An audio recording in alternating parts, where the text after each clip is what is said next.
Good afternoon, everybody. I would welcome you to our series. Today, our webinar is Priming Your Community for Place-Based Economic Development. We are thrilled to partner with the Georgia Municipal Association on this webinar. They've been an integral partner in designing and organizing the content, as well as a great lineup of speakers for us today. And I would like to thank Stephanie and everyone at GMA for being such a great partner. In just a moment, we'll turn this webinar over to Mayor Matt Seale to introduce the series and all of our speakers. But first, before we get started, I just want to take a quick second, I know many of you have heard this already, to share about our webinar interface. So this screenshot here should show you a bit of what the webinar control panel is. If you are not seeing, it'll be in the right-hand side of your screen. If you're not seeing the presentation itself ever, just click the little blue or orange flower icon, and then sometimes in the taskbar bottom of your screen so that you see the presentation. You have joined as an attendee in listen-only mode. You may submit questions at any time during the presentation through the chat box. And we will be taking questions in a panel discussion later in the webinar, but you can submit questions anytime you would like. If you are having audio trouble, there is an audio drop-down box where you can choose dial in to call or choose audio, computer audio for your computer speakers. A recording of this webinar will be sent to you via email from the GoToWebinar system within about 24 to 48 hours afterwards, and they'll also be posted at ARC's webinar library page. That address is in the chat box. And so I would like to go ahead and turn this webinar over to, like I said, Mayor Matt Seale. He's the mayor of Ocilla, Georgia, and he's also the creator and host of the Small Town podcast. Okay, Mayor Matt, it's all you. All right, thanks, Melissa. Welcome, everybody. Thanks for joining in for this, what's going to be a really good conversation and a set of presentations on placemaking. The phrase that way has only been around for maybe just a handful of years, but the concept is something that actually goes back much farther and is obviously really important in economic development. We're going to dive into some of the things that you can be doing in your communities. We've got a great panel of people from various size cities because no matter what the size of your town, small town or big city, we can all use these same concepts. It's just the scope and the scale that's slightly different. So I'm looking forward to gaining from this. I've been asked to facilitate the conversation, but I'm also a very excited participant to try to take some things away from what these folks are doing in their communities and bring them back to the great city of Ocilla, Georgia. So let me do a quick introduction of everybody involved. You already heard Stephanie Aylworth's name. She is the manager of economic development from the Georgia Municipal Association, and she'll be doing our first presentation. After that, you'll hear from Sadie Krawczyk, who's the economic development director in the city of Monroe. She'll also be joining us for the panel discussion. And also on our panel discussion, Courtney Harcourt, who's the Main Street manager of the city of Newnan, and also Dorian McDuffie, who is the public art project manager in the Atlanta City Studio in the City of Atlanta's Department of City Planning. I'm going to get her to describe a little bit of that as we get into. So if you have questions about what that is, I did too, and I'm going to get her to talk about that a little bit as we start our panel discussion. But we're going to go ahead and start back with Stephanie, who's going to go through a presentation about placemaking, and then we will go from there. So again, thanks for joining us, and we hope you'll be a part of this conversation too. All right, I'm excited to be here. Today's session is an introduction to place-based economic development practices and theory. Place-based economic development is rooted in placemaking. And placemaking is how people are more collectively and intentionally shaping our world and our future on this planet. I'm going to begin today by talking about why communities would be interested in practicing place-based economic development. Community leaders across the country, the state, and in our cities share a desire to create high-quality jobs, get more young adults and other workers into those jobs, to expand their incomes, reduce inequality and aging out processes that are happening in our cities, and to keep their core industries competitive in the face of rising global competition and opportunities. Unfortunately, the traditional tools of economic development have become ill-suited to achieve these goals. Traditional economic development is composed of long-standing practices of building housing, retail centers with the hope of attracting target industries, and in order to create communities, increase the community's residents, workforce, and tax base. These antiquated approaches to development are often costly, zero-sum, and they do little to address the social gaps in each community. Furthermore, they don't satisfy the demands of the modern economy. And that requires a concerted effort to help businesses, workers, and communities adapt effectively to, once again, new technologies and global competition. Communities are moving away from traditional economic development strategies to a new model of economic growth, and that can lead to long-term prosperity. The model we'll be discussing today focuses on enhancing your community's existing market assets and capabilities in order to boost trade, increase the value of advanced industries, and create incomes and opportunities for your workers. After decades of focusing on target industry and recruitment, handing out costly incentives, or building clusters of startups and pad-ready sites, economic development is finally dealing with people and the community in a more holistic fashion. Now that you have kind of an understanding of why you would practice place-based economic development, let's talk about what place-based economic development actually is. So place-based economic development is designed to encourage collaborative and integrative approaches to make a holistic improvement to the physical, the civic, and the social environments in your community. In contrast to traditional bottom-down delivery methods, or what we can consider needs-based economic development, it is a bottom-up approach, and it's focused on identifying gaps and deficiencies in your local economy. Place-based models use local facilitation to identify and bring resources to the entire community. And this is consistent with neighborhood-level priorities. The place-based approach has demonstrated certain advantages when dealing with complex issues, such as business development, job creation, and affordable housing, because it has an inclusive and equitable practice built right into the process.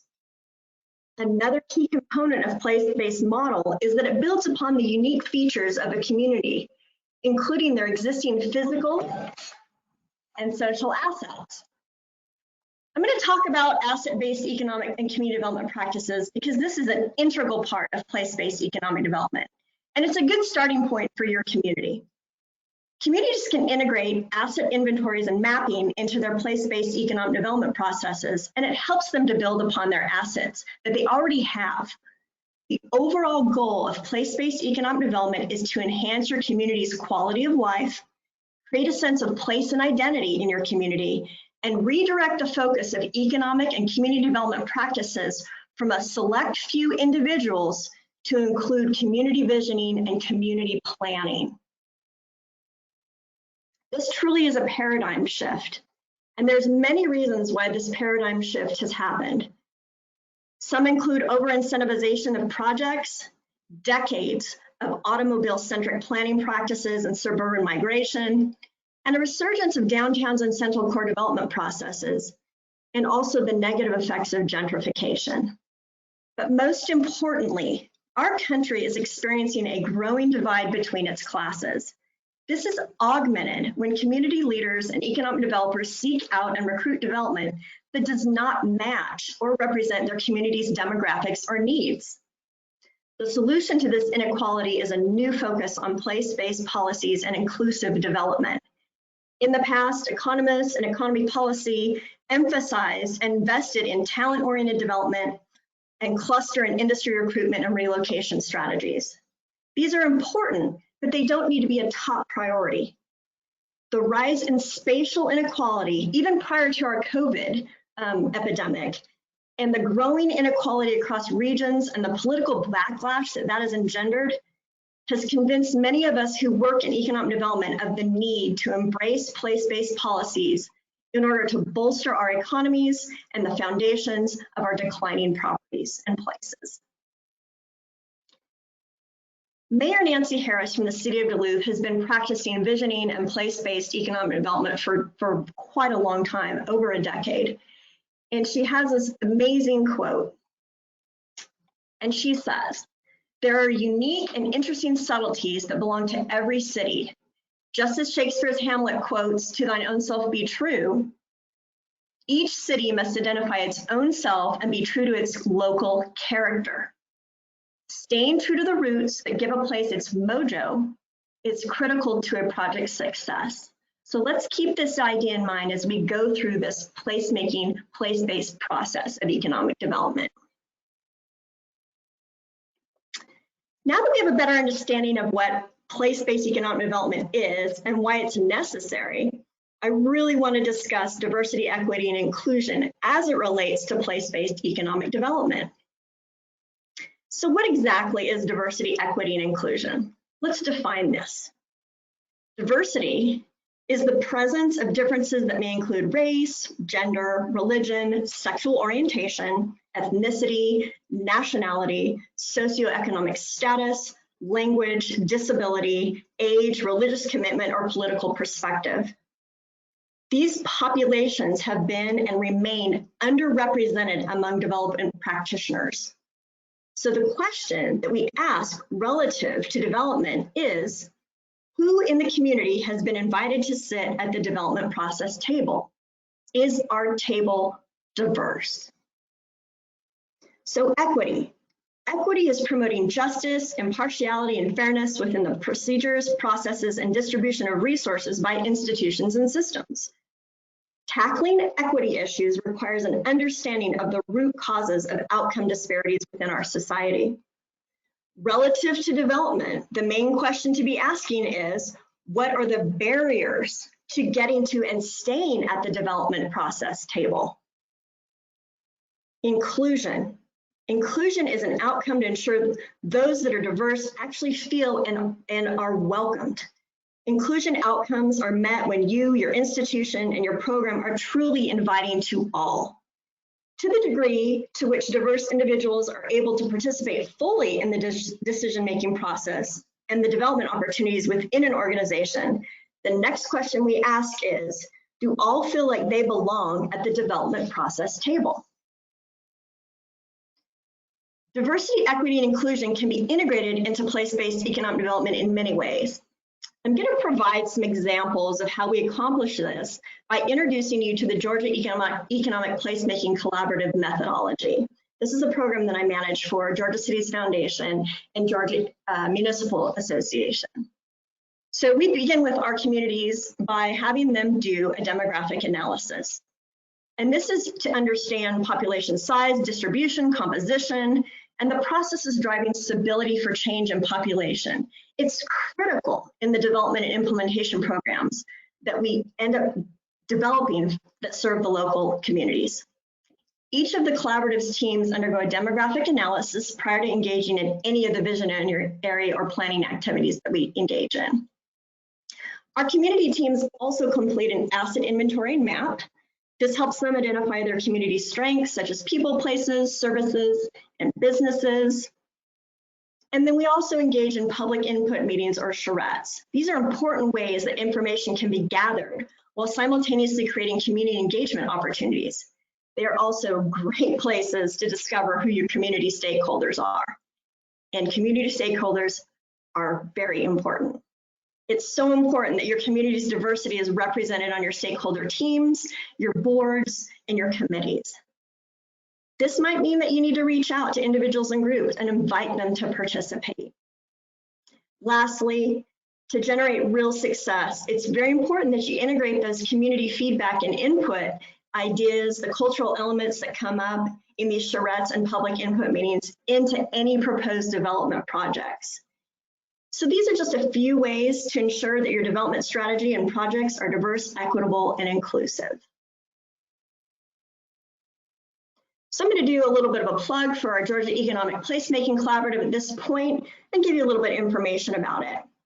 It's a 3-year place-based economic development program that provides participating communities with education, facilitation, technical assistance, networking, peer learning, and incentives to help identify their community assets and develop a locally based placemaking strategy. And this placemaking strategy usually ends up being in the form of development projects that have a place-based component. So year 1, we do asset inventory, education, visioning, and planning. Year 2, we do development projects, funding, and implementation. And year 3 is tracking and impact analysis. These are our partner organizations. And the success of our collaborative is really dependent on our amazing partners. We partner Georgia Cities Foundation, Georgia Tech, the Georgia Conservancy, Georgia Power, Georgia Department of Community Affairs, Carl Vinson Institute of Government, and the Georgia Municipal Association. The collaborative emphasizes the importance of equitable and inclusive community engagement in the development process. The collaborative is designed to work for cities with differing demographics and of different sizes. Our participating cities range in all kinds of demographics and different sizes of population. So assembling a diverse community team is a requirement for the cities to participate in the collaborative. So each community team consists of elected officials, city staff, members of downtown development organizations, other development organizations, Chamber of Commerce, faith-based organizations, local associations, business owners, operators, and even residents. We even encourage youth to participate in our community teams. The collaborative assists the community teams in identifying projects that reflect the unique cultural and historic character of the community, and then they work on implementing those projects. Each community team is paired up with one of our collaborative facilitators during the duration of the 3-year program. These are our fantastic facilitators from Carl Vinson Institute of Government and from the Georgia Conservancy. So the program objectives is to teach the community team this process of place-based economic development. And we do that by discovering what a community wants through community-led visioning, planning, and project development. And then the second objective is to create this product. And it's an action and implementation plan for achieving what the community decided that they wanted. And we do this through asset inventory and the 5 placemaking steps. And this will be the focus of the remaining part of the presentation. Asset inventory and mapping is the first step. So priming your community for place-based economic development begins with asset inventory and mapping. A community's assets are anything that can be used to improve the quality of life in a community.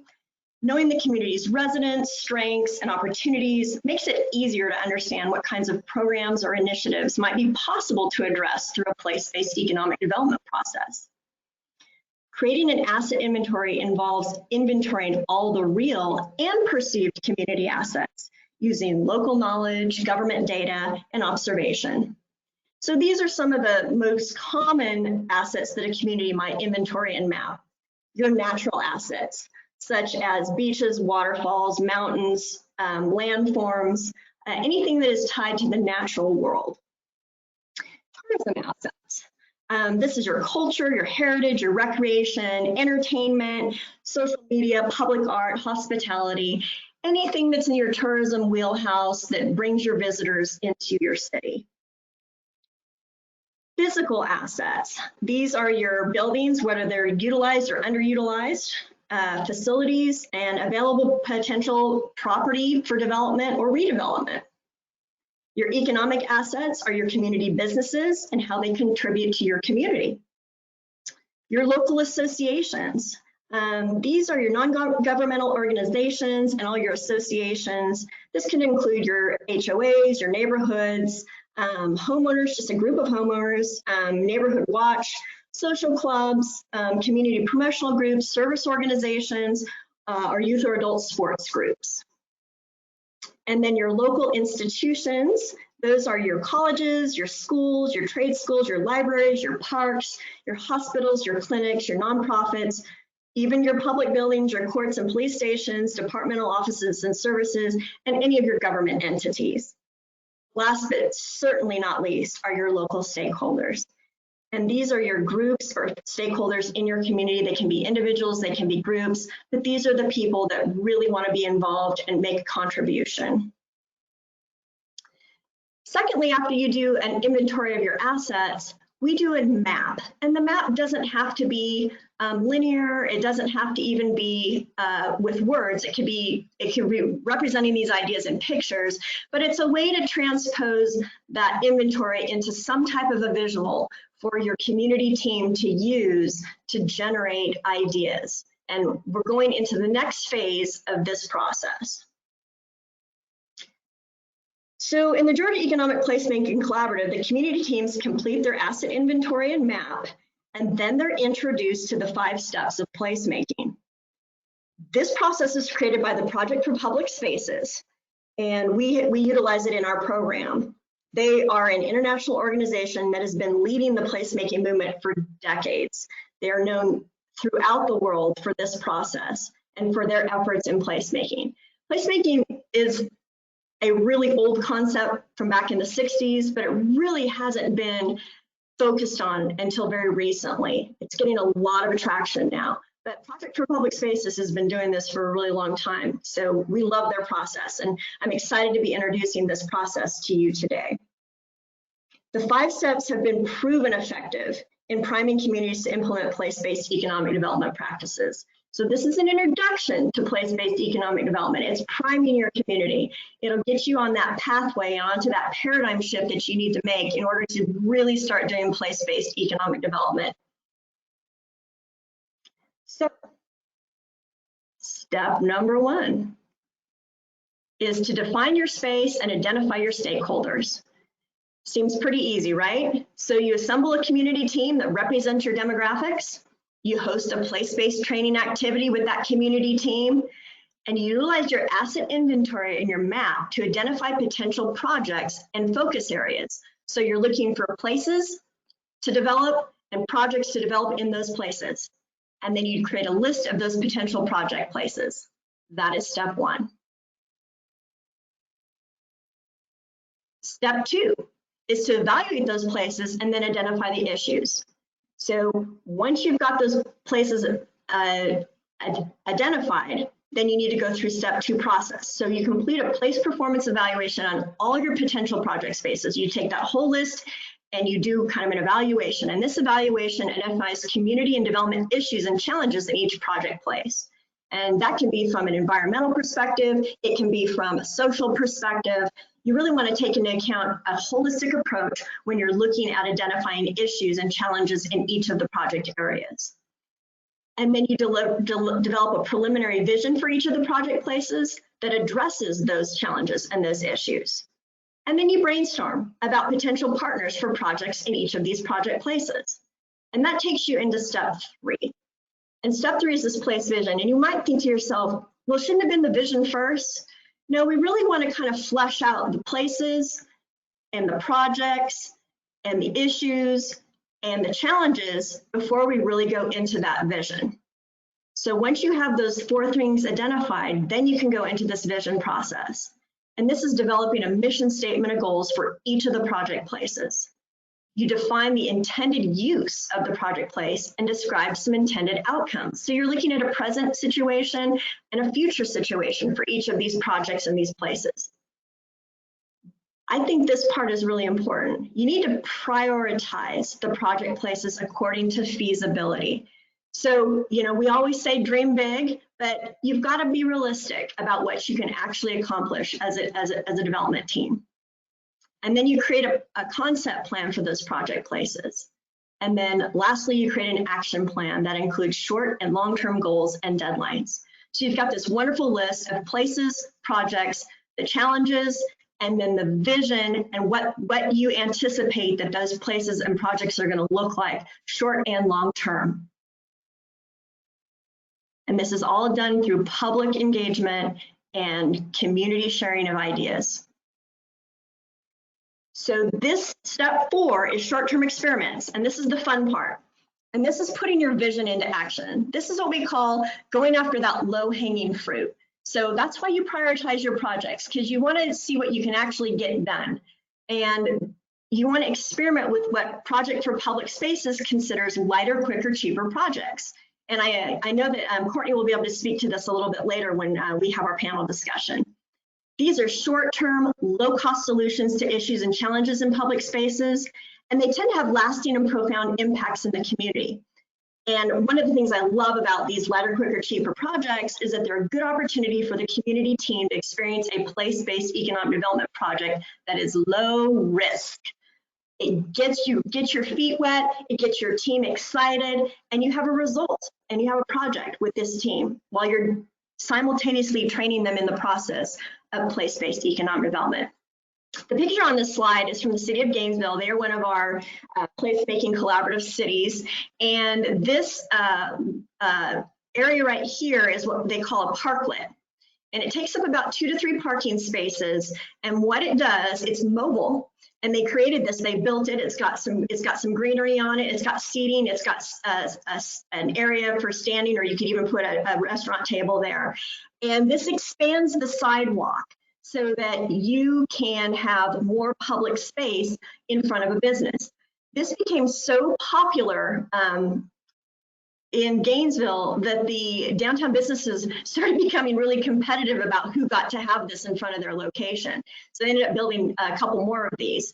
And with the advent of COVID, this is actually one of those real brilliant pieces that would work really well for aiding with social distancing, expanding dining space for your restaurants outside, and creating an environment that you still can be socially distant and yet still socialize in. So example of lighter, quicker, cheaper projects, and this did not cost them very much, and it does not cost very much to manage, but it has this huge impact in their economic development of their downtown and with their downtown businesses. Lastly is evaluation and improvement. And this is a really important step in this 5-step process, because this is how you take your projects and you look at them and you evaluate them and how they were implemented. So you establish baselines before you even begin the implementation process. You need to establish your baselines, determine what value indicators you're going to measure, and then go about doing your project. And as you're doing your project, you need to be consistent with your data collection and analysis of those baseline value indicators, because that way you can repeat the project and use the same indicators and and see the progress you've made from your baseline. So you want to examine the results, and if you're looking at your project and you're like, wow, they didn't really get the results we wanted, what can we do to adapt this project or the management of this process to get better results? It's so important as you're implementing a new philosophy and a new strategy that you are tracking your results and tracking your process so that you can make those improvements as you go. And those improvements are going to be both qualitative and quantitative. And with the qualitative aspect of that, that means you really need to be talking to your community and getting their reaction to these projects. Did they like it? Did they feel like it had a positive impact? So a lot of place-based economic development requires you to go back and do some interviewing of your community and your community stakeholders. So as a recap, the 5 steps that lead to place-based economic development as provided by the Project for Public Spaces and what we teach in the Georgia Economic Placemaking Collaborative are to define your place and identify your stakeholders, evaluate space and identify issues, create that place vision, and then do those short-term experiments, your lighter, quicker, cheaper projects, and then track and make adjustments as needed. And this is what we teach to prime your community for place-based economic development. It's the very beginning part of making that paradigm shift into a place-based economic development strategy that you would use long-term, because once again, we are looking at moving our communities forward in a different direction than what has been done in the past, that is inclusive and is equitable and it represents their demographic. We're moving forward to have a whole community working together to build from the bottom up their economic development practices and that long-term growth and success, ultimately leading to quality of life. A community that has high quality of life is a community that attracts residents and businesses and is able to develop their workforce and prevent that aging out that is occurring in our communities. So I'm very passionate about this process, and I want to thank you for listening in. And if you should have any questions about any of the information that I presented, please don't hesitate to reach out to me. I'd love to hear from you and talk to you more about this process and how we can help your community get started in implementing this.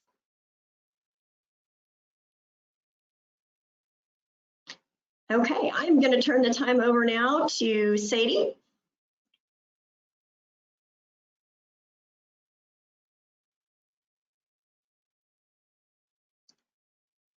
Hello, everyone. My name is Sadie Krawczyk. I'm with the City of Monroe. I'm the Economic Development Director here, also oversee downtown development in our Main Street program. And we put together a little walking tour video of the end product of some of our placemaking efforts here in Monroe that we've done over the past several years. So we'll start that. You can kind of see what some of these projects look like on the ground, and then in the panel, if you have specific questions about how we did any of these or the process, public engagement, because all of them were kind of different in how they came about, but try to describe some of the details of the video, but we can go more in depth if needed. So we can show that video now.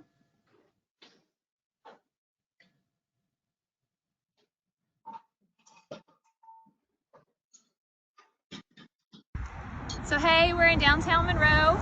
We're going to walk you around, show you some of our projects. And the first one we're going to show you is our Monroe mural. We got a local window painter and a grant from the Georgia Council for the Arts, and she designed a Monroe mural that kind of identifies you are here now. And she designed it with images that define Monroe and downtown. And we did this a couple years ago and got a facade easement on this private building. The Council for the Arts paid for half of it, and then we raised local funds to pay for the rest of it. So that's the first project, and we'll keep walking, and you'll see our planters that we use sponsorship money to replant every year, and our streetscaping to try to create a great sense of place downtown. So let's go and walk.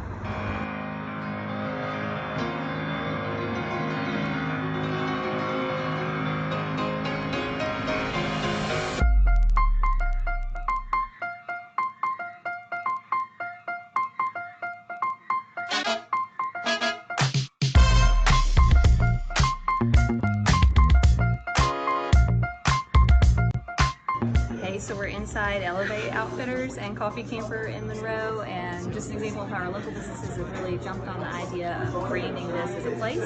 It's in all their logos, and they're actually working on a mural on the outside of their building right now. It's going to feature a mountain scene and talk about Monroe. 800 cash, that's a flip a deal, I'm headed downtown, cruising through the alley. So here's a building that's being renovated now, and you can see it's an older mural. It says "Welcome to Downtown Monroe." It points out parking in Children's Park. But the cool thing they did is, rather than just cover it construction, they used historic photos to tell the story of the building's progress over the years.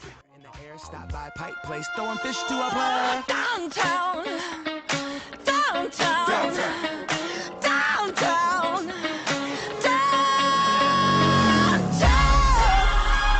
She has her arms around your waist. You're the balance that will keep her safe. Our first murals we did in partnership with Monroe Walton Center for the Arts and some other local nonprofits that help pay for it and sponsor it. This is a city-owned building, so it was the easiest place to start, and this alleyway connects our historic courthouse and public parking. So we're trying to activate this alley to get people parking here and walking back and forth, and just have another space to take pictures. Better follow me toward downtown. What you see is what you get, girl. Don't ever forget, girl. Ain't seen nothing yet until you're downtown. Go, cut the, get off my mother. Stonewash so raw, my head like a bullet. All right, here's our pocket park. The old safe in it. This is one of our first projects we did downtown, and we're actually about to do a major refresh to this one. Add some more shading. It has a little library hidden in there behind the bushes. Had one helmet, I would give it to you. Give it to you. Cruising down Broadway, girl, what a wonderful view. Wonderful view. There's layers to the player. Here at the Hammock Park, and it's also our Project Road Share, which is a map of cycling trails throughout Walton County. And this was funded through a crowdfunding campaign. This, along with some other play equipment around town, a Places to Play campaign. We raised $15,000 to do this, an activity alley, and add some new swings and slides to a passive park we have in downtown. All right, now this is our activity alley where we painted stencils on the asphalt. We did a mural here. People take pictures of this one a lot. We have instruments along the wall. This is also part of our crowdfunding. We had a local realtor group give us donations for some Kiwanis Club gave us another donation for instruments. And I should have mentioned Rotary gave us a donation for hammock park. So a lot of our civic clubs kind of jumped in when they saw us doing the crowdfunding and matched a lot of what individuals gave. She has her arms around your waist. You're the balance that will keep us safe. Have you ever felt the warmth? Now we're in front of City Hall, and this is a project we did, just get one of our farmers market woodworkers to build some chairs, get community service kits, paint them, and put them around the fountain. The community brought us this idea, we'd seen it somewhere else, and shared it on Facebook, and we helped make it happen. Girl, don't ever forget, girl, ain't seen nothing yet until you're downtown. You don't want no people, y'all on the streets.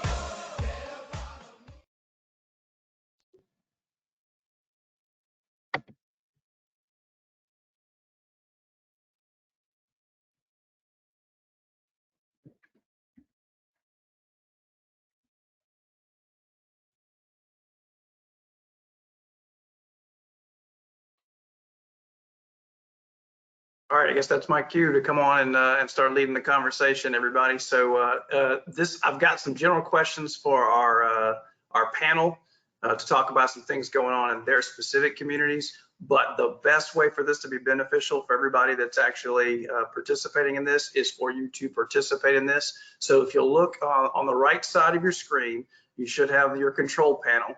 And one of the tabs in there is the questions part. So if you have a question about anything that either Stephanie or Sadie have already presented, and you'd like some more details on that, or any questions based on some of the answers you hear as I start to ask and go through the panel discussion, put those in there. I'm tracking that. And if there's a specific question that you want me to ask one specific person, please make sure to notate that as well. And we're just going to go ahead and go, but this will be a lot more impactful for you if you've got a specific question that we can talk about. So while y'all are putting in questions, I'll go ahead and get started. And I've just got a general question to ask everybody, just to give us some background about what's going on in these three communities specifically. Just to ask what you guys are doing in your communities to encourage the place-based economic development. I'm gonna start with Dorian, and like I said at the beginning, I wanted Dorian to take a minute.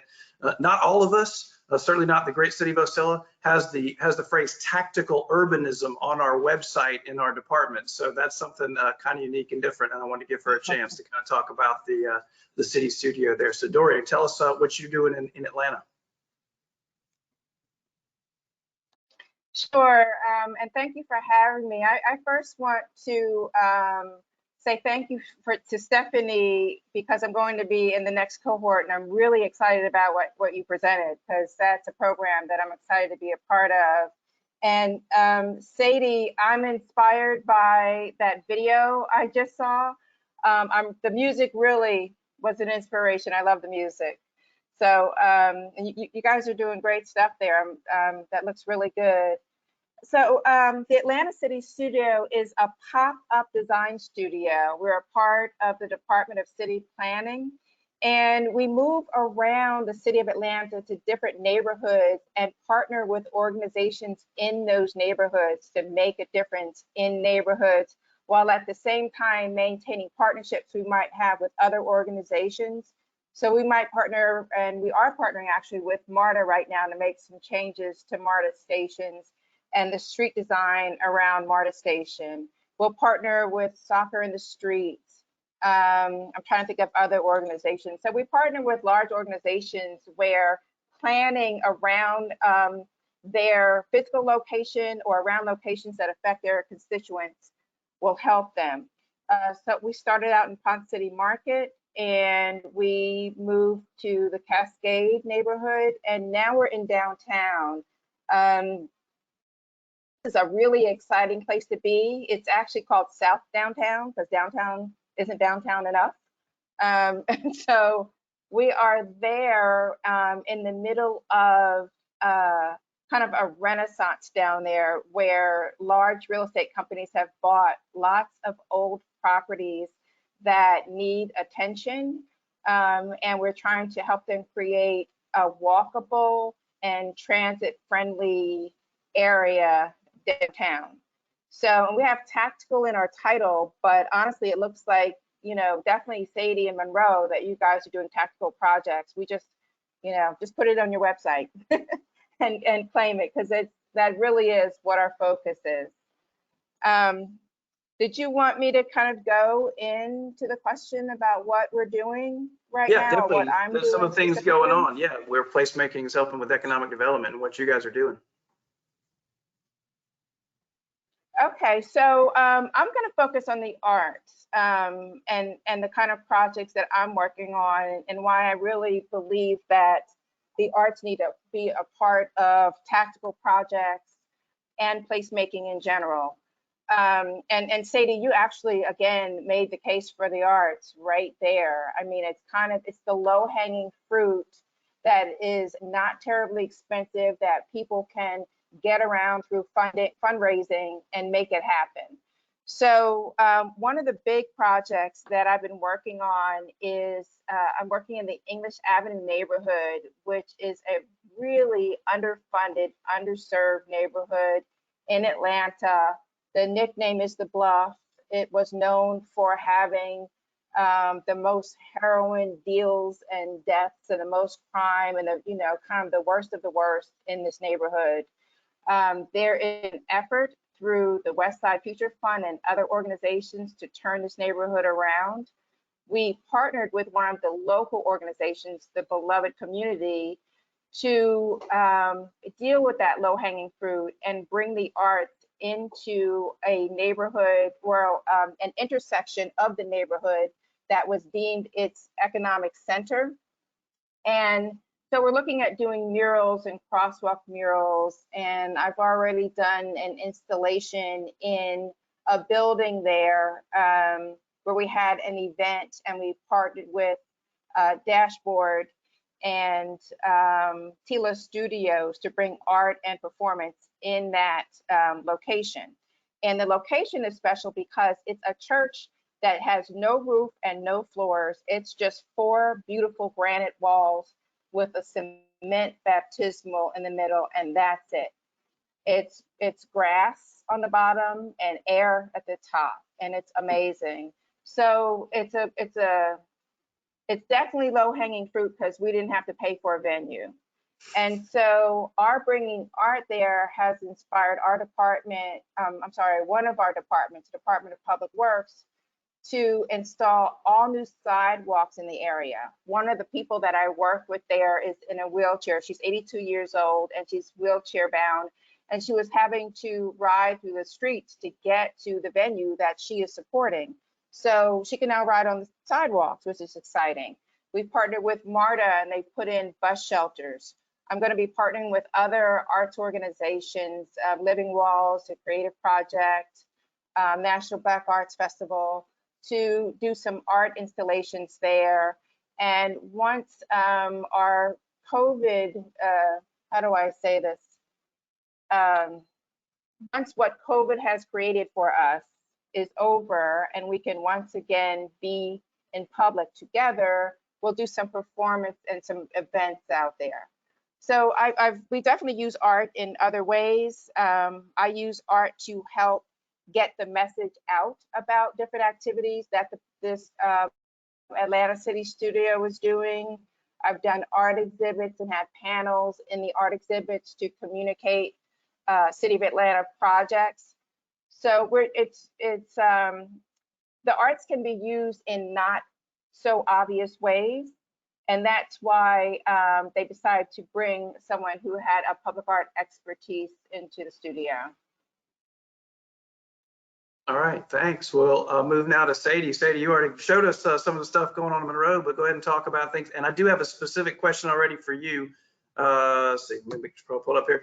The question for Sadie was, did the city of Monroe provide the seed money for crowdfunding some of those projects? And will the city of Monroe be doing more? So go ahead and incorporate that into your talk there, but go ahead.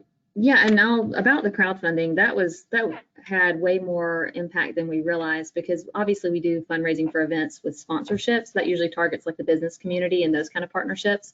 And crowdfunding gave an opportunity for individuals to say, I care enough about this project to put my personal money behind it. So the buy-in level was just way different than anything else we'd experienced. And when people go to that hammock park now or the alley, they're like, I built this, like I made this, which that's what good placemaking, that process that Stephanie described, that's what it gets, is that buy-in, that loyalty, and that feeling of like, this is mine, which is way more valuable. And I think what we've realized in that process is that we're becoming better listeners to our community and to all of our community. And I would say that that's what Current Times has exposed for us more than anything, is that there are more voices to hear. How do we listen to them? How do we incorporate those voices that are our community into future projects?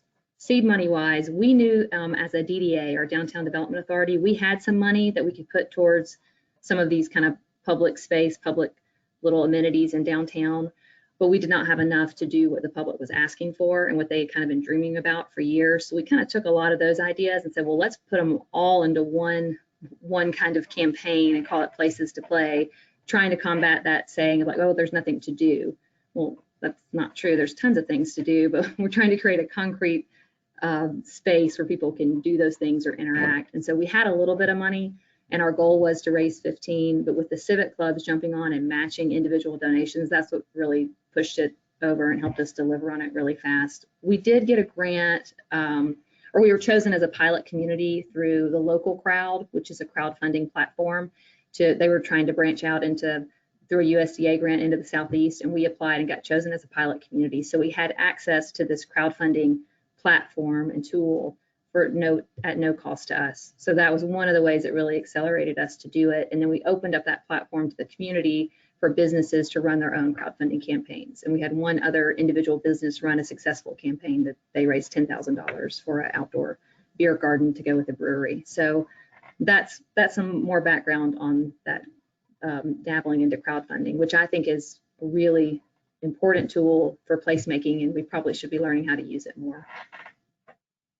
All right, thanks. We'll go see what's going on in Newnan with Courtney. How are you guys encouraging a place-based economic development? Yep, you're on mute. I would say, kind of either belly flopped into it or backed up into placemaking. And I'll give you a little bit of backstory as to how this all started coming together. It started with an alleyway project. In 2017, we implemented a downtown sanitation program. And we really wanted to take advantage of the services they were providing. At that point, we had a privately owned derelict alley that was for, full of boxes and construction debris and appliances and all sorts of things. And we decided we wanted to clean it up and put some temporary programs in the alley and maybe host some events back there. Our local board of realtors was crazy enough to band with us and go in there and start really working out the small details. And before we knew it, we had a lot of property owners and business owners on board. It had gained a lot of popularity, and the community really put a lot of pressure on us to develop this alley. At that point, our local board of realtors contacted the National Association of Realtors, and we partnered with some of their programs and actually applied for a placemaking micro grant. We partnered with the state of Georgia's tourism product development grant program. Our DDA matched funds, and we received a lot of local donations. And when the project was complete, your definition of complete, because alleyway projects seem to be ongoing once you adopt them. But we spent less than $12,000, and we've seen $1.3 million worth of investment into this block since the project began. That includes the sale of 3 buildings. Overall, that sale is around 12,000 square feet. We're going to see 2 rehab projects that will bring 4 loft apartments, a brewery, and 3 storefronts. So it's really amazing what a lot of elbow grease and $12,000 can do for a block. But the block really put placemaking in front of us, and we embraced it and looked at it more so as an ongoing long-term effort rather than just this short-term project. But it bridged dozens of new partnerships, and it presented an opportunity for our program to build stronger relationships with our local art community. We engaged local high school art programs to create murals in the alley. Another local art association painted chickens and roosters around the alley, which is actually a relic to the alley's history, and a local icon here in Newnan. We developed a really firm partnership with our Artists in Residence program, which had already assisted the city of Newnan in identifying locations to place murals, and it really kind of binded that relationship with the Main Street program. And we also, it went as far as we had a company that specializes in sign and graphics offered to wrap some of the, I guess, what do you call them, street signs that had been vandalized around the city that our Public Works Department had with historic photos, and we now have them on display like street signs in the alley. Our newspaper donated the historic photos.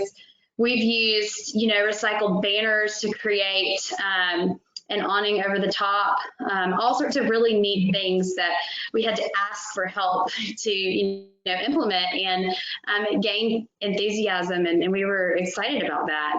The partnerships have moved forward into new placemaking projects, including an additional alleyway revitalization project. That led us to partner with another group of community members, and also with national programs. We partnered with AARP's Community Challenge Grant Program to develop plans for that alley. So the Wadsworth Alley project, it created the conversation that created our team to develop a placemaking program, our Newnan Placemakers. And we also found grant funding through the National Association of Realtors to create a placemaking master plan. It encouraged other organizations in Coweta County to also implement placemaking projects. At one point, popularity had gotten so great with the public art installations that we had to sit down and meet and get on a schedule each month with which community organization was going to put their display on the square. It even engaged our leadership Coweta class to host a placemaking project in 2019 as their overall project. And I will say the creation of this placemaking master plan has provided opportunities for our board of directors to ensure that placemaking projects are included in our annual work plans and funded in our annual budget. So there's a lot of security there because we did develop that plan. And in 2020, we had decided that we wanted to focus on open streets, pop-up shops, parklets, and district branding on the outsides of our central business district. So that was already on the agenda when we had to respond to COVID. And it's really been a godsend because we've sort of retrofitted our placemaking plans that were already on the books and already had funding in the budget to respond to COVID. And so, that's another great thing to have on hand when you have something that everyone seems to love and agree on, which is your sense of place. It can help your community move forward when crisis happens. That's actually a perfect segue. We actually did have a question about how everyone sees the pandemic / the lockdowns reshaping the economic revitalization efforts. And I was already going to ask how COVID has affected it. And Courtney, you kind of talked about how things you did ended up kind of helping. So that was good. So I'll go to Sadie and ask you, how has COVID affected your efforts, and how is this maybe reshaping how things work moving forward? Yeah, I know the same thing that's happened with small businesses where they've had to basically shift things to the top of the list as priorities that probably were always on the list. Like, oh, we need to develop our online streams of revenue. Like that got pushed to the top with shutdowns. Same thing for our organization. Kind of what Courtney said is we had plans for other little pocket parks and public spaces and some permanent scavenger hunts. Well, without doing events and the number of the other programs that we typically do, all those things went to the top of the list because it's also in enhancing the space that people do feel safe in and can be out and socially distanced and still engage with their community and feel local and stay local. So we We put funds towards more picnic tables. We just installed a permanent scavenger hunt of little cast iron turtles all around town. We're starting to roll that out on social media. Just things that you can do with your family and walk and still feel a part of this place that you love without maybe being right next to each other in a restaurant and in businesses. A number of people in cities just like us have changed ordinances to where people can do to go easier with alcohol. We already had an entertainment district where you could carry that around town, but really just defining that and the things that enable people to be in a place in ways that are safe and can still support the local economy, those are paramount right now. So we've shifted all that. And I'm pleased so far. We have a lot, like I said in the video, which was actually recorded months ago. We're still planning to refresh that pocket park, and we've changed a number of things. And we see a lot more people hanging out in these public spaces and in these, and hopefully they're getting new ideas. We actually had a group of teenagers all last week dedicate time to painting dumpsters and updating that, even that alley that I showed in the video. It's fresher paint, brighter colors, new things there now because they spent time there and wanted to give back to the community. So that's kind of what we've seen. And so we're going to keep pushing in that direction, and then obviously coming alongside and supporting businesses as much as we can. But that building loyalty, that has been kind of the sweet spot of this season, is if people love a place, you're in a good position to continue to move forward and be resilient and keep getting people to invest their heart in that place. And Dorian, it goes without saying, if anyone's watching the news, the bigger the city, the more densely populated, probably the bigger the impact of COVID-19. So I know there's been impacts, but how has that changed your efforts with maybe art specifically? You mentioned the performance art that you're not able to do until things get back to normal, whatever that is. But how's this affecting your other efforts, and how do you see it kind of shaping things moving forward? Well, it's interesting. I just put together a contract with a plan A, a plan B, and a plan C. Because we just don't know. I mean, the city of Atlanta went back to phase 1 of a 5-phase rollout because of COVID. So we have no idea where we'll be when. So, but I can move forward with art installations. So I am making a plan to do that with all the organizations we intended to work with over the next year. And then, like I said, we're going to wait to do any of the events that are in confined spaces. But we are looking at doing more parklets that, like Sadie mentioned in her presentations, more commercial districts are looking at parklets, and that's always the place you can hire an artist to design a parklet. And even if it's not the full installation like she did, one of our parklets is going to be painting in a parking space and then tables on that painting, almost like it's a rug. So we're looking at doing projects like that. And then I've been brainstorming with myself to come up with ways to do events that are socially distanced. Like I'd love to do like a poetry slam or a performance events that are drive-in events. So we've got all these big parking lots that are not being used. If we can just have people drive up and enjoy that is, you know, socially distanced on a stage, and you just don't get out of your car. And in our case, I've seen other arts organizations do these things, but it's a paid event. I want to kind of treat the city to this to get them out. So I'm just looking at things like that. I'm gonna take I guess it's a point of personal privilege. I'm not one of the people commenting, but I just want to applaud you guys. All three of you were able to name things that you're shifting to, and a lot of it was kind of a shift in priorities. The things that you really wanted to focus on, you couldn't because of it, so you found other things to do to make sure something's happened. As a small town guy, I'm seeing, unfortunately, a lot of people just taking on the batten down the hatches mentality and just trying to do nothing to ride this out. And I think those communities are not going to fare so well, even when things get back to normal. So I appreciate you guys, finding the things to do. And I just want to encourage everybody to look. Everybody can do something, because it's actually creating some interesting opportunities, even with everything that's not so great with a global pandemic. Go ahead. I just wanted to add that I feel like I have the added responsibility of making sure artists are surviving in this period. And the arts are generally the first thing to go when there's an economic crisis. And so I have not only a lot of artist friends, I have an artist husband. So I want to make sure that artists are able to still make some kind of a living while we're going through this. And so it's not just me and my organization, but I know our cultural affairs is also doing a lot of things to make sure the arts are still thriving in Atlanta as much as possible when people can't get out.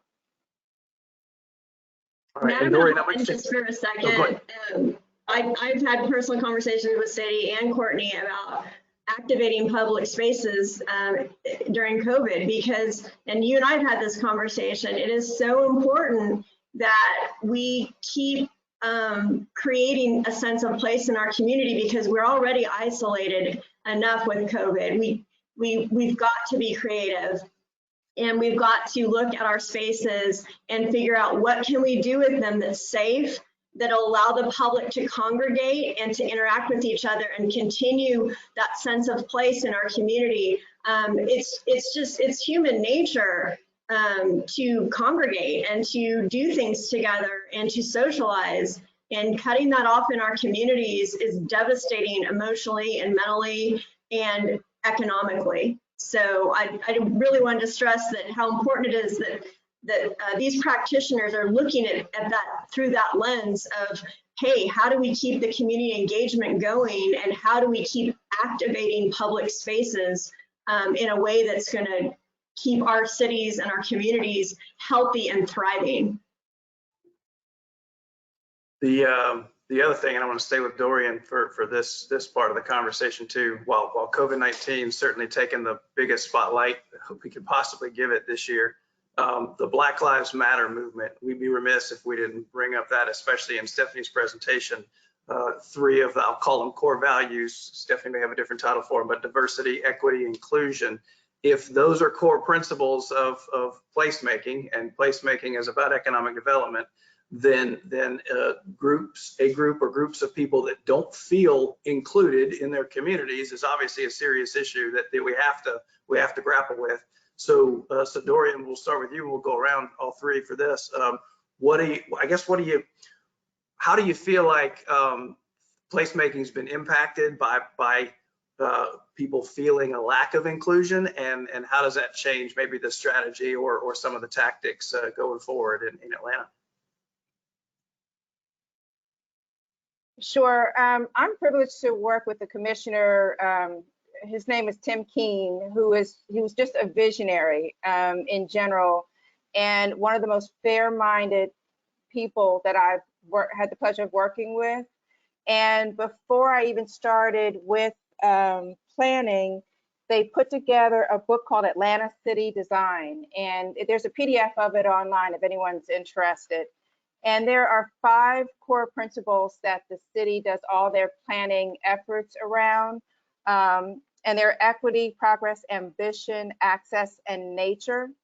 And so when the Black Lives Matter became prevalent and something everyone needed to kind of shift and own and acknowledge and pay attention to, that week, he pulled together the entire department and allowed us to kind of air really just our emotions about how the whole thing was affecting us, and to figure out how the city of Atlanta could shift into owning it and acknowledging its own racist history through planning. And if you just look at the city of Atlanta and many cities around the country, you can see how racism has shaped a city, and how, it may be as diverse as you might think, but everybody lives separately.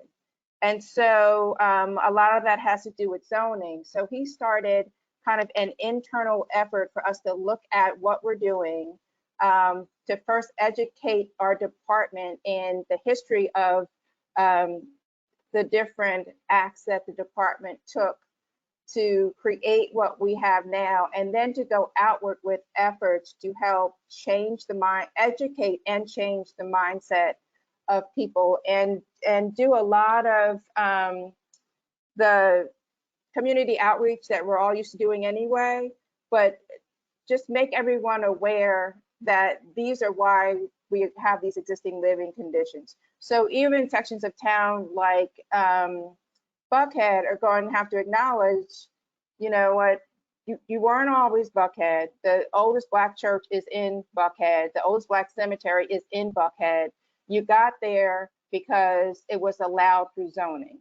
And so, and there are many places in the city, around the city that are like that we need to look at. It's since I've been in Atlanta and I've been there 25 years, but I think it was just maybe less than 10 years ago, a barrier was removed from the street that was put there because Blacks and whites were not allowed to live on the same street.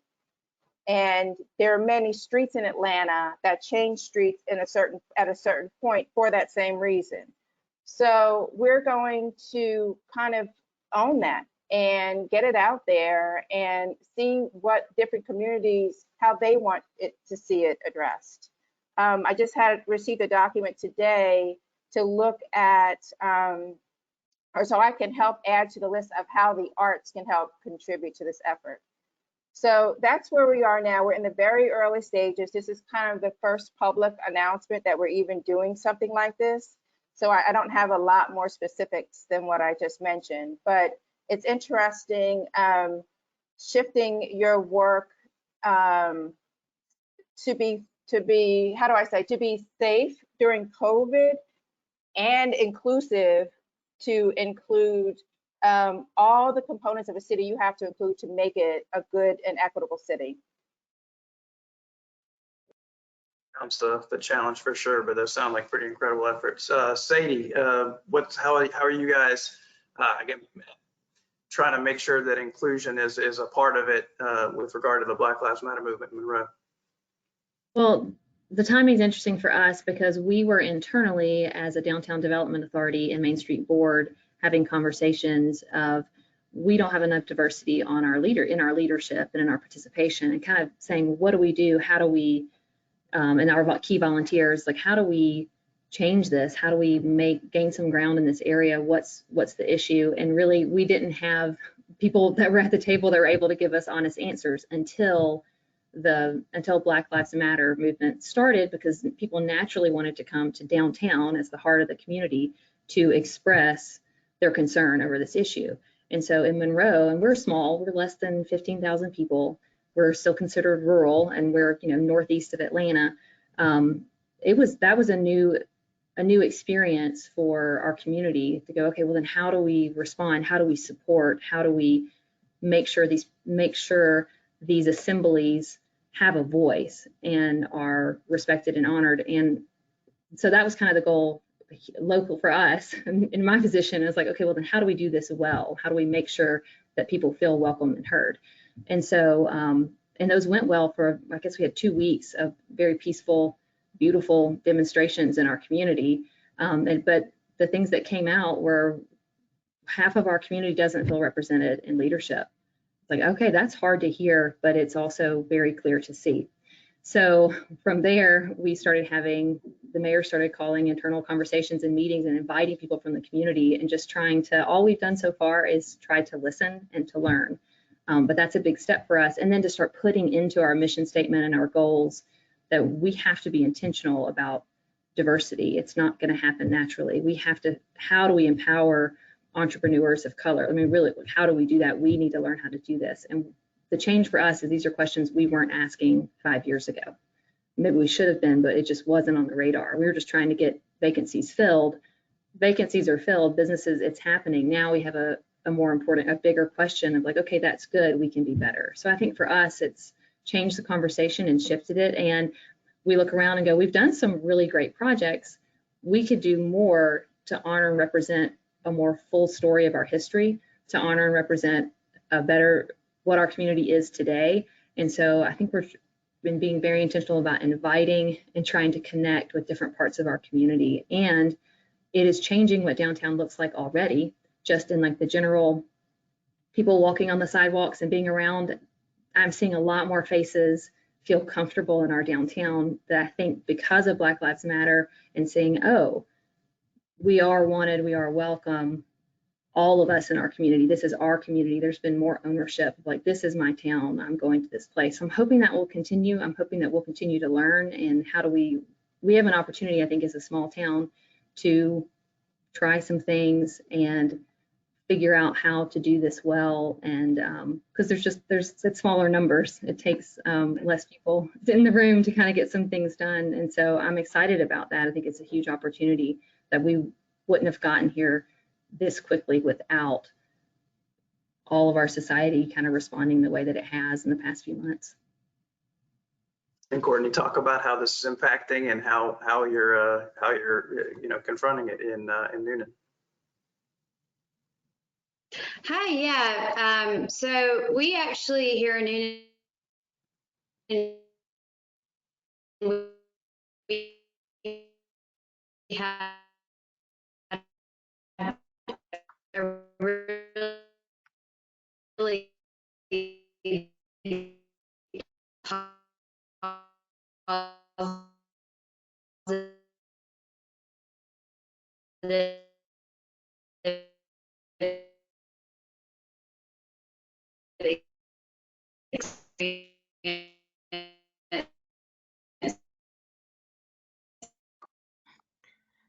Courtney, I think you're having some audio issues. Okay, I was wondering if that was just my computer. It was Sorry. kind of coming in and out.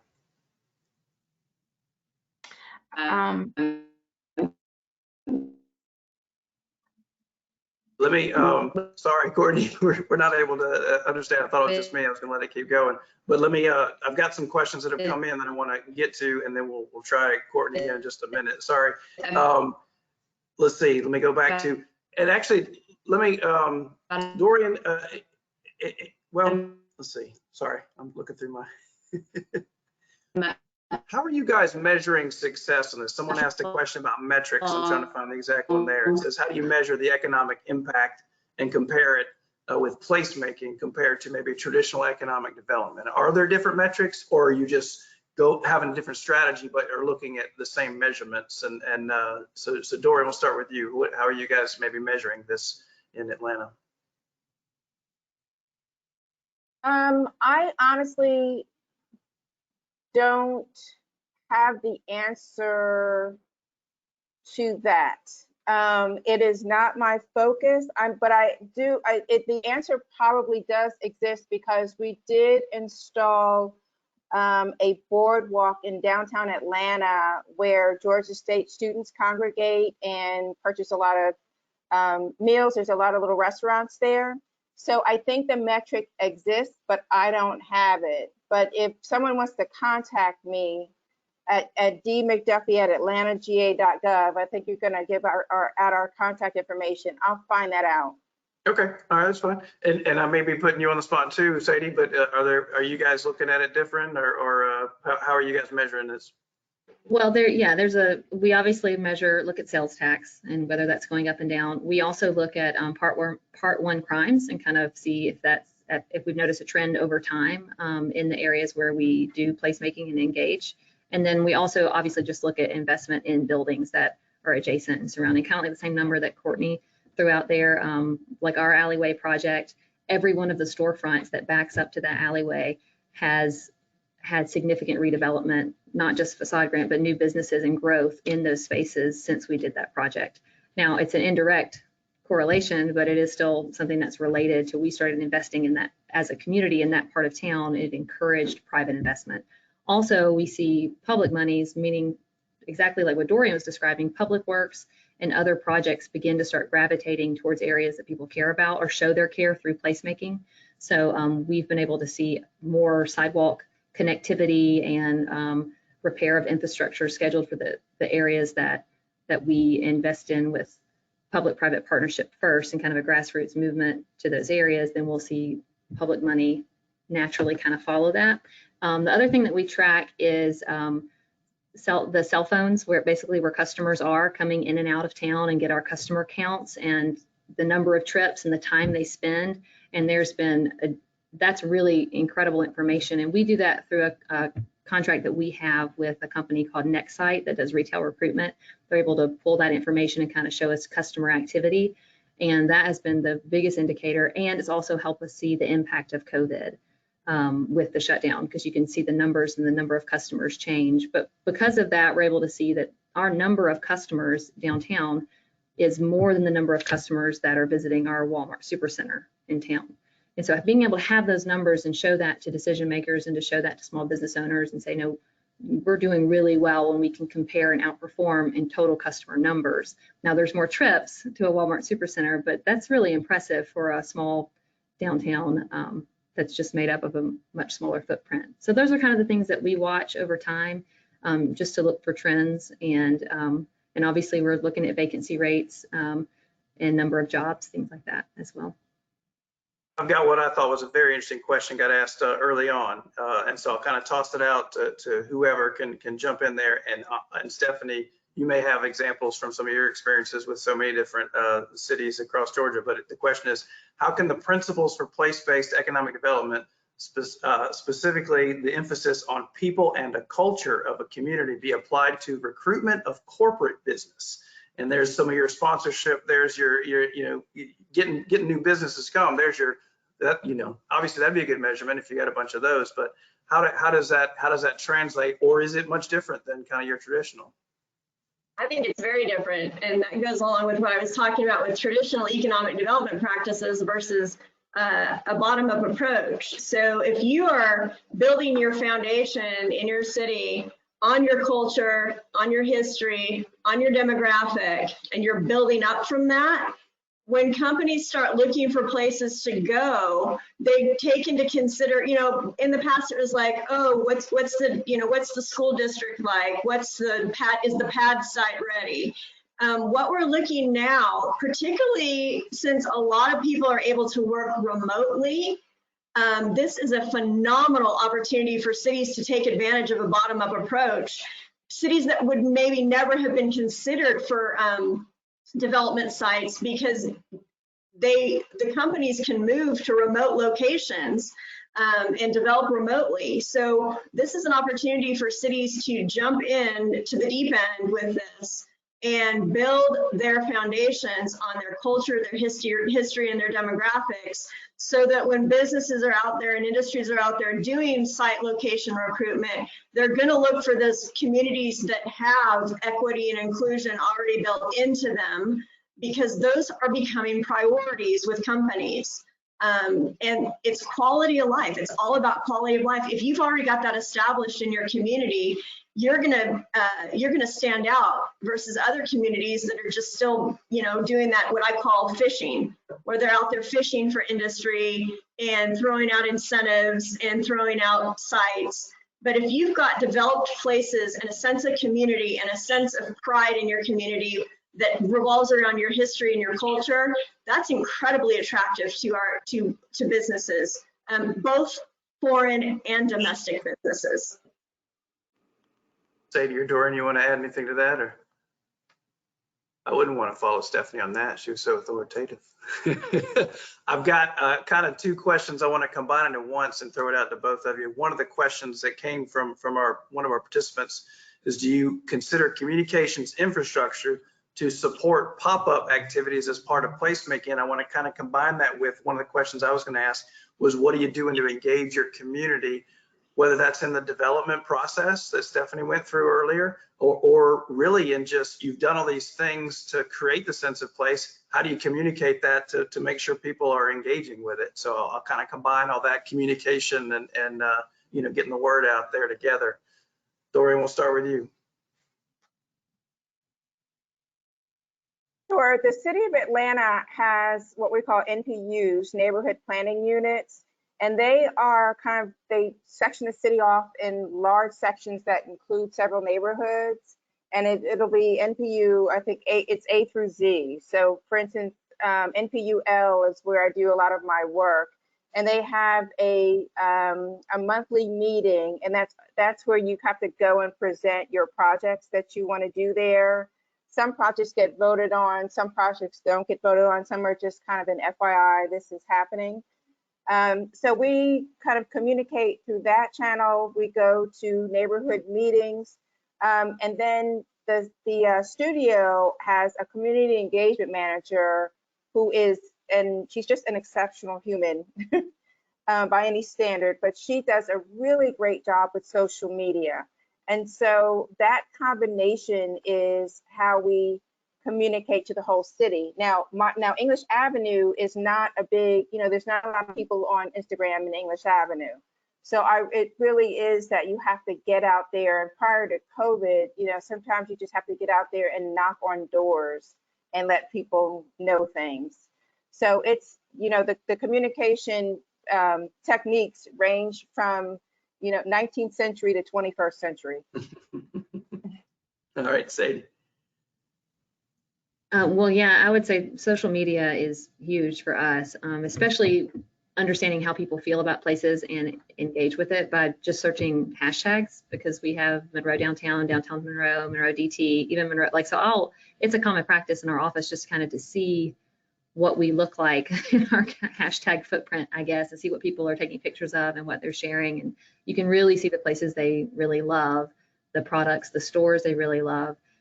Before COVID, paper surveys and asking people questions was the best. Just having conversations. And a common thing that I would like to ask people a lot were, if you had 3 words to describe Monroe, because it's so kind of nebulous and not real concrete, like what would you say? Or weird questions like, if this community was a color, what color would it be? Just weird questions, because it starts conversations going of where people's heart really comes out of what they love about a place. And also I would encourage multi-generational. So I love the times that we've gone to the high school and talked to classrooms of kids and say, what does this community need? Or even elementary school, and they told us we need a beach. Well, that's probably not going to happen anytime soon. So Monroe Beach opens next summer. Yeah, we're going to put in an ocean. But those are still great. Like, what do you love about it? Like, why would you love that here? And it's space that they could see their friends and play. Like, okay, well, maybe we could do something like that. So a lot of it is just that face-to-face conversation, and even paper surveys are great. We'll do online stuff occasionally. You don't get as much engagement. And used to, we would use our events, public events, as a great time to do that and kind of gather that data. That's all harder now. We need to figure out better ways and new ways to do it, I guess. But those are my favorite that happen organically in a community. And Courtney, I don't see you on the screen. I just want to check and make sure if you were on the audio, you could answer the same question about communications in general. Hey, yeah, can you guys hear me? I can hear you fine. Great. Awesome. I would say that one really interesting thing we've added in recently is text alerts. We've started kind of pinging people to pay attention to the communication that we send electronically or that we've posted through social media. And by sending people text alerts, it really is that reminder in the virtual world that we live in to engage and connect. And we found a lot of success sending things that way. It directs people's attention to, the common places that we're sending information. And of course, in downtown development, you're really looking at a hyper social practice led by hyper social people to fit as many people as you possibly can into a small space as frequent as you can, and usually meet as a group to make that happen. So finding some of these, creative ways to gather people's attention and to remind them what's important has been challenging. And I think, I would say that it's really presented the challenge to be everywhere all the time. We're answering a lot of questions through social media, and that's new. And we're trying to redirect it to email, but it's been a new experience in engaging with members of the community. And I really hope to see some of this carry on, moving forward, because it really does give people more of an opportunity to voice how they feel about things or what they'd like to see without as much pressure. All right, well, we're kind of out of time. I'm really glad we got to go a little longer than an hour. So I hope it looks like a lot of people stayed almost to the very end. So really appreciate everyone who was a presenter or panelist. Thank you guys for offering what you had from your perspectives and from your cities. Thank you guys for being a part of this. If you want to get this webinar that was recorded, It should be available by Friday, Melissa tells me, and you can go to atlantaregional.org/webinars. And also you can use that same, actually it's /webinar, and you can use that same link to see about upcoming webinars from ARC. So again, thank you panelists. Thank you, Stephanie, for presenting that. And thank you guys, and go make your places great. Everyone have a good day.